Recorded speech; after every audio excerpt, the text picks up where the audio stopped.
Como pueden ver, otro creepypasta más en mi canal. Para los que no entendieron el anterior creepypasta, lo que vieron fue solo la primera parte de esta historia medio inconclusa. En total son 6 partes, que subiré a su debido tiempo. Tengan paciencia, ya que he tenido muchas cosas en que pensar.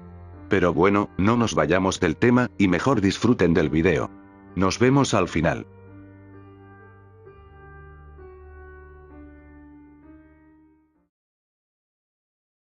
Globos.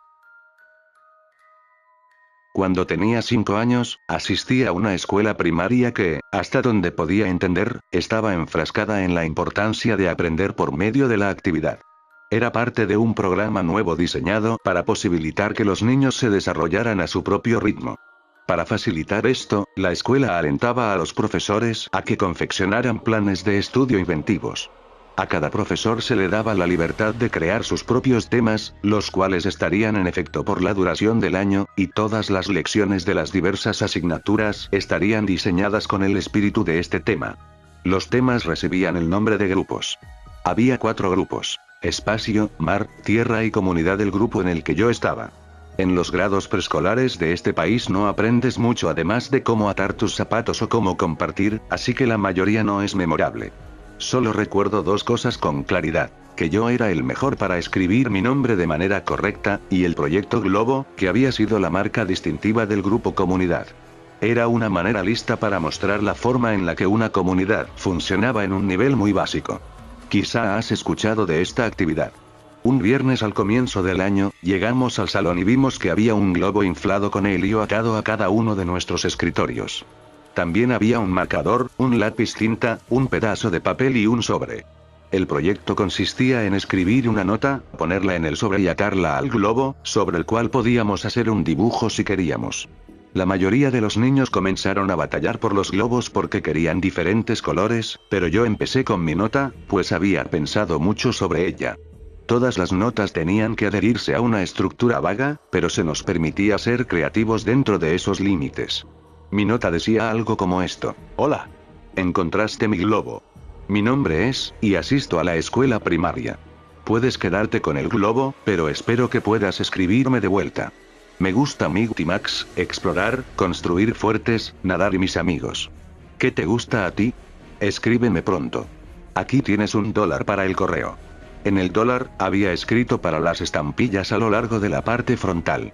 Mi mamá pensó que era innecesario, pero yo pensé que era brillante. La maestra tomó una fotografía Polaroid de cada uno de nosotros con nuestros globos, y las pusimos en nuestros respectivos sobres junto con la nota. Ella también agregó otra nota, que asumo que era para explicar la naturaleza del proyecto y el agradecimiento a cualquiera que decidiera participar en escribirnos y enviar fotos de su ciudad o vecindario. Esa era toda la idea. Crear un sentido de comunidad sin tener que salir de la escuela, y establecer contacto vigilado con otras personas. Por las siguientes 2 semanas, las cartas empezaron a llegar. La mayoría vino con una fotografía de diferentes puntos de referencia, y cada vez que una carta llegaba, la maestra la fijaba en el gran mapa que utilizábamos para señalar de dónde había llegado la carta y cuánto había viajado el globo. Era una idea muy inteligente, porque en verdad ansiábamos ir a la escuela para ver si habíamos recibido nuestra carta. Durante el curso del año, apartábamos un día a la semana para escribirle a nuestro amigo por correspondencia, o para escribirle al de otro estudiante si nuestra respuesta no había llegado. La mía fue una de las últimas en llegar. Ese día, entré al salón y miré a mi escritorio, pero una vez más no vi ninguna carta esperándome. Tan pronto como me fui a sentar, la maestra se me acercó y me entregó un sobre. Debí haberme visto muy emocionado, porque cuando estaba a punto de abrirlo, ella puso su mano en la mía para detenerme y decir: por favor, no te pongas triste. No entendía a qué se refería. ¿Por qué estaría triste ahora que mi carta había llegado? Inicialmente, me encontraba desconcertado de que ella siquiera supiera lo que había en el sobre, pero ahora sé que los maestros, obviamente, veían el contenido para asegurarse de que no hubiera nada inapropiado. Cuando abrí el sobre, supe a qué se refería. No había ninguna carta. Lo único que tenía el sobre era una Polaroid, pero no supe discernir lo que era. Se veía como una porción de postre, pero estaba muy borrosa como para estar seguro. Parecía que la cámara había sido movida mientras la fotografía se tomaba. No tenía dirección del remitente, así que no podía escribirle incluso si hubiera querido. Me sentía descorazonado. El año escolar transcurrió y las cartas dejaron de llegar para casi todos los estudiantes. Después de todo, solo puedes continuar una correspondencia escrita con un estudiante preescolar hasta cierto punto. Todos, conmigo incluido, habíamos perdido el interés en las cartas. Entonces recibí otro sobre. Mi emoción se rejuveneció, y me deleité en el hecho de que me seguían enviando cartas cuando la mayoría de los demás amigos por correspondencia habían abandonado su participación. Tuvo sentido que recibiera otra entrega, no hubo nada más que una imagen borrosa en la primera, así que esto probablemente era para compensarlo. Pero, de nuevo, no hubo ninguna carta, solo otra imagen. Esta era un poco más distinguible, pero aún no la entendía. El ángulo de la fotografía apuntaba hasta lo más alto, atrapando la esquina superior de un edificio, y el resto de la imagen estaba distorsionada por el fulgor del lente debido al sol. Dado que los globos no viajaron muy lejos, y dado que todos fueron lanzados el mismo día, el mapa se había abarrotado un poco. La política para los estudiantes que aún estaban intercambiando cartas era que podían llevarse las fotografías a casa. Mi mejor amigo, Josh, tenía el segundo número más alto de fotografías llevadas a casa. Su amigo por correspondencia era muy agradable y le envió fotografías desde todas partes de la ciudad vecina. Creo que Josh se llevó 4 fotografías a casa. Yo me llevé casi 50. Después de un tiempo, dejamos de ver mis fotografías. Simplemente guardaba los sobres en uno de los cajones de mi habitación, donde albergaba mi colección de rocas, cartas de béisbol, cartas de historietas, Marvel Metal, para quienes las recuerdan, y cascos de béisbol en miniatura que conseguía de la máquina expendedora en Winn-Dixie después de las prácticas de béisbol infantil. Para Navidad de ese año, mi mamá me había dado una máquina de granizados pequeña, y Josh en verdad la había codiciado, tanto que sus padres le compraron una ligeramente mejor para su cumpleaños el día antes de Año Nuevo. El verano siguiente, tuvimos la idea de que crearíamos una tienda de granizados para hacer dinero. Pensábamos que haríamos una fortuna vendiendo los granizados a $1. Josh vivía en un vecindario diferente, así que eventualmente decidimos que el mío sería mejor porque había muchas personas interesadas en sus céspedes. Los jardines en mi vecindario eran más grandes. Hicimos esto por 5 fines de semana consecutivos, hasta que mi mamá nos dijo que teníamos que parar. En la quinta semana, Josh y yo estábamos contando nuestro dinero. Hicimos un total de $16 ese día y los dividimos equitativamente. Cuando Josh me pasó mi quinto dólar, un sentimiento de sorpresa profunda me consumió. El dólar decía, para las estampillas. Josh notó mi impresión y me preguntó si había contado mal. Le relaté la historia del dólar, y él hizo un comentario sobre lo genial que era. A medida que pensaba sobre ello, estuve de acuerdo. Me inundó la idea de que el dólar había vuelto a mí después de haber cambiado tantas manos. Le dije a Josh que tenía que mostrarle algo. De vuelta en mi habitación, abrí el cajón y saqué un lote de sobres. Comencé con la primera fotografía, e inspeccionamos unas 10 hasta que Josh perdió el interés y me preguntó si quería ir a jugar en la fosa, una fosa de tierra calle abajo, antes de que su mamá lo viniera a recoger, así que eso fue lo que hicimos. Tuvimos una guerra de barro por un tiempo, pero fui interrumpido muchas veces por el crujido de los arbustos a nuestro alrededor. Había mapaches y gatos callejeros que vivían ahí, pero esto estaba haciendo un poco más de ruido, e intercambiamos teorías de lo que podría ser en un intento por asustarnos mutuamente. Mi última conjetura fue que era una momia, pero al final Josh siguió insistiendo con que era un robot por los sonidos que escuchábamos. Antes de irnos, se puso un poco serio y fijó sus ojos en los míos. ¿Tú también lo escuchaste, no? Sonó como un robot. Lo escuchaste, ¿verdad? Lo había escuchado, y puesto que sonó mecánico, concordé en que probablemente era un robot. Es hasta ahora que entiendo qué fue lo que escuchamos. Cuando regresamos, la mamá de Josh nos estaba esperando junto a mi mamá en la mesa de la cocina.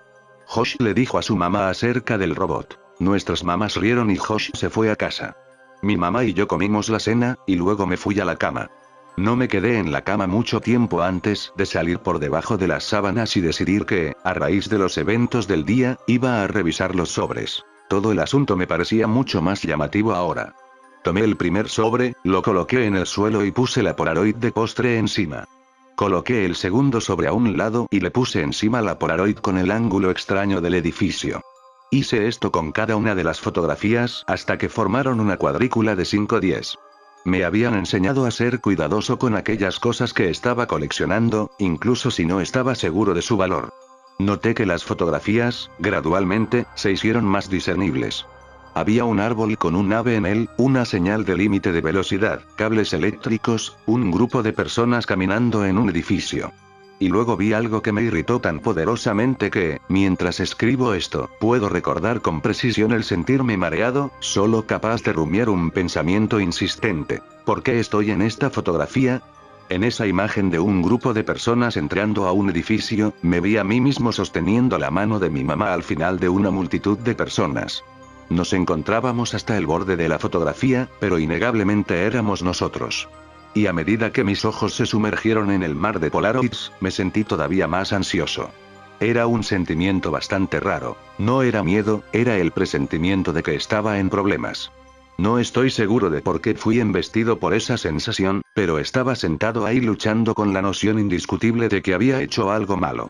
Y solo se intensificó cuando vi las demás fotografías. Me encontraba en todas las imágenes. Ninguna de ellas era un primer plano, ninguna de ellas eran solo de mí. Pero yo estaba en cada una de las capturas a un costado, en el fondo, en la parte baja del marco. Algunas solo tenían la parte más diminuta de mi rostro capturado en el borde de la fotografía, pero, en cualquier caso, estaba ahí. Siempre estaba ahí. No sabía qué hacer. Tu mente funciona en maneras divertidas cuando eres un niño. Una gran parte de mí tenía miedo de estar en problemas simplemente por estar despierto. Dado que ya tenía el sentimiento inminente de haber hecho algo malo, decidí que esperaría hasta el día siguiente. El día siguiente, mi mamá tuvo el día libre y pasó la mayor parte de la mañana limpiando la casa. Vi caricaturas, creo, y esperé hasta que pensé que era un buen momento para mostrarle las Polaroids. Cuando ella salió a traer el correo, agarré un par de fotografías y las puse en la mesa frente a mí mientras esperaba que ella volviera a entrar. Cuando regresó, ya estaba abriendo el correo y apartó algo de correo basura. Alcé mi voz. Mamá, ¿puedes venir un segundo? Tengo estas fotografías un momento, cariño. Necesito marcar esto en el calendario. Después de un minuto o dos, ella se acercó detrás de mí y me preguntó qué era lo que necesitaba. Podía oírla barajando el correo a mis espaldas, pero yo solo observaba las Polaroids y le conté sobre ellas. Conforme se lo explicaba y señalaba las fotografías, sus ajás frecuentes disminuyeron, y de súbito estaba completamente en silencio. El próximo sonido que escuché de ella se escuchó como si estuviera tratando de recuperar su aliento en una habitación desprovista de aire. Al menos sus jadeos trabajosos fueron dominados y simplemente botó el correo restante en la mesa, dirigiéndose al teléfono de la cocina. Mamá. Lo siento, no sabía nada. No te molestes conmigo. Ella estaba caminando de adelante hacia atrás con el teléfono presionado en su oreja. Jugué nerviosamente con el correo que estaba a un lado de mis Polaroids. El primer sobre tenía algo sobresaliendo que jalé ansiosa e imprudentemente hasta que salió. Era otra Polaroid. Confundido, pensé que una de mis Polaroids se había colado de alguna forma cuando ella tiró el correo. Pero al darle la vuelta y estudiarla, me di cuenta de que no había visto esa antes. Para mi asombro, era yo, pero esta era una captura mucho más próxima. Estaba rodeado de árboles y sonreía. Pero no era solo yo. Josh estaba ahí también. Esto era de ayer. Empecé a gritarle a mi mamá, quien seguía discutiendo en el teléfono. Repetidamente, llamé su atención hasta que al fin me respondió con un qué. Y solo pude preguntar, ¿a quién estás llamando? Estoy hablando con la policía, cariño. ¿Pero por qué? Lo siento. No fue mi intención, ella me contestó con una respuesta que nunca comprendí hasta que fui forzado a revisitar estos eventos de los años más tempranos de mi vida. Agarró el sobre de la mesa y lo sostuvo a lo alto para mis ojos, pero solo pude verla a ella y observar cómo todo el color se empezaba a drenar de su rostro. Con lágrimas abultándose en sus ojos, dijo que tuvo que llamar a la policía porque el sobre no tenía ningún sello de la oficina postal.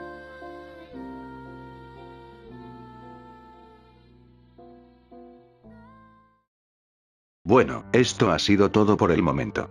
También quiero decirles que de ahora en adelante, subiré vídeos los días sábados, obviamente no todos los sábados. Esto será temporal hasta que pueda manejar mejor mis tiempos.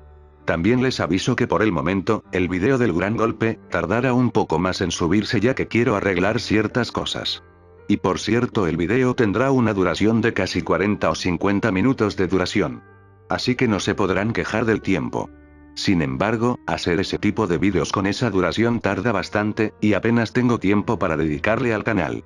Pero no se preocupen, aún sigo aquí, solo que no me verán muy seguido como antes. Y bien, ya aclarado el asunto, solo puedo decir gracias por su atención, y por su paciencia. Y nos vemos en el siguiente video. Hasta la próxima.